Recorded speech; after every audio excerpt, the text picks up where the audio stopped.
É o seguinte, gente, hoje nós vamos trazer aqui o caso que envolve o ator José Dumont. Isso mesmo, esse ator é um ator de 72 anos, com mais de 40 anos de profissão atuando. Para quem não se lembra, ele é do estado da Paraíba, da cidade de Bananeiras. E o que acontece?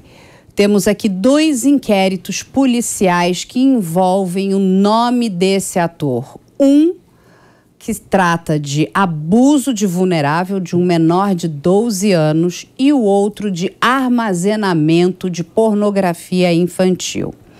Esses 2 casos estão ligados a uma questão que nós vamos discutir aqui bastante nesse programa, que é a pedofilia.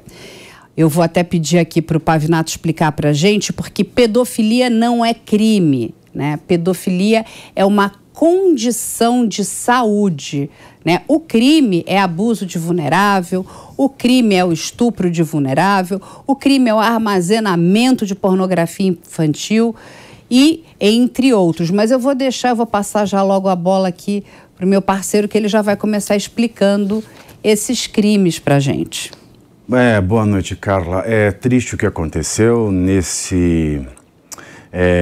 primeira quinzena, né, bem na metade do mês de setembro desse ano de 2022, a polícia autuou em flagrante o ator José Dumont, que, como você disse, ele tem uma carreira extensa. Ele participou de grandes momentos da televisão brasileira, do cinema nacional, do teatro. Ele que teve a sua última participação na novela, sempre, né, nas novelas da Globo, mas a última foi a novela Nos Tempos do Imperador, e ele fez, se não me engano, o Coronel Eudoro, né? Fez um grande personagem nessa última novela, e estava para ir ao ar, né, na nova novela do João Emanuel Carneiro na Globoplay, e foi retirado, né, de última hora, assim que esse escândalo veio à tona, e foi substituído por um outro grande ator, o Jackson Antunes. É um caso que chocou muita gente, porque quando nós falamos de pedofilia e nós nos deparamos com um pedófilo de 72 anos de idade e mais de 40 anos, né, como ator no teatro, no cinema e na televisão, nós pensamos o seguinte: ele foi pego agora, né? Mas o que aconteceu ao longo de 72 anos de vida? Haveria outras prováveis vítimas? Provavelmente sim. Ele é um pedófilo, alguns jornais falam que ele cometeu crime de pedofilia. Existe crime de pedofilia? Não, não é crime a pedofilia. O crime são os atos que decorrem da pedofilia. Então, o que vem a ser a pedofilia? Antes de eu explicar esse ponto, só fazer um adendo, não é? Eu sou advogado, sou professor de Direito, e o meu mestrado e o meu doutorado, ele versou sobre aplicação de aspectos psiquiátricos no direito brasileiro. Então, como é que a psiquiatria influencia no direito brasileiro? Então, nessas 2 oportunidades, tanto no mestrado quanto no doutorado, eu convivi muito com os professores e os pesquisadores da Faculdade de Medicina da USP, especialmente a psiquiatria. E me recordo que na época do mestrado, o professor da psiquiatria da USP, o Dr. Arthur Guerra, ele causou muita polêmica quando ele trouxe a questão do pedófilo na psiquiatria. E ele propôs que o único tratamento possível para um pedófilo seria a castração química. Isso gerou um grande debate, não só no meio acadêmico, como também no meio midiático. Por que a castração química, Carla? Porque a pedofilia, ela não chega nem a ser uma condição de saúde, ela é uma condição de personalidade.